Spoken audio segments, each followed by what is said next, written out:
Tonight we bring you the legacy of Elizabeth Tyler Greenfield. Born 1819 in Natchez, Mississippi, Elizabeth Tyler Greenfield had little reason to dream of the life that would eventually become her own. Because of a series of unlikely circumstances and her own relentless efforts, she would eventually become known as the first African American singer to gain recognition in both Europe and the United States. She had a passion for song, becoming a church vocalist with an apparently multi-octave range. She had the ability to sing soprano, tenor, and bass, in addition to learning how to play instruments like the harp and piano on her own.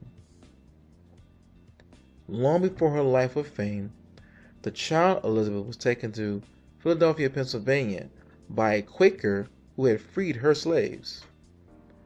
Continuing to serve the mistress for whom she had been named, Elizabeth acted as a maid, companion, and also provided entertainment for the guests of her elderly namesake.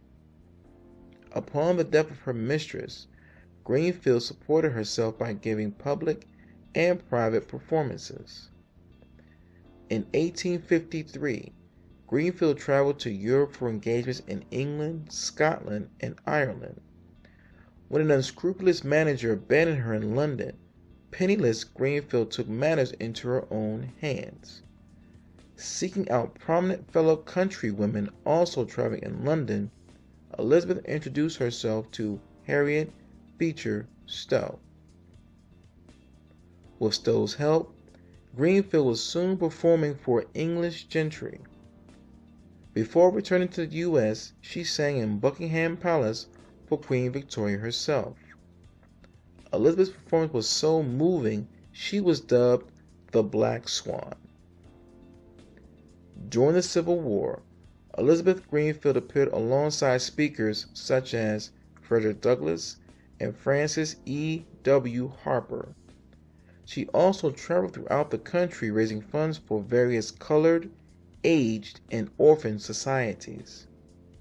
Sadly, Greenfield transitioned on March 31, 1876 in Philadelphia, Pennsylvania.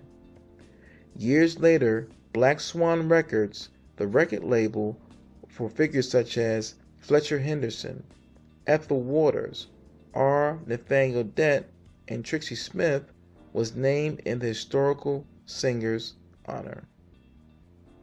Elizabeth Tyler Greenfield, the original Black Swan.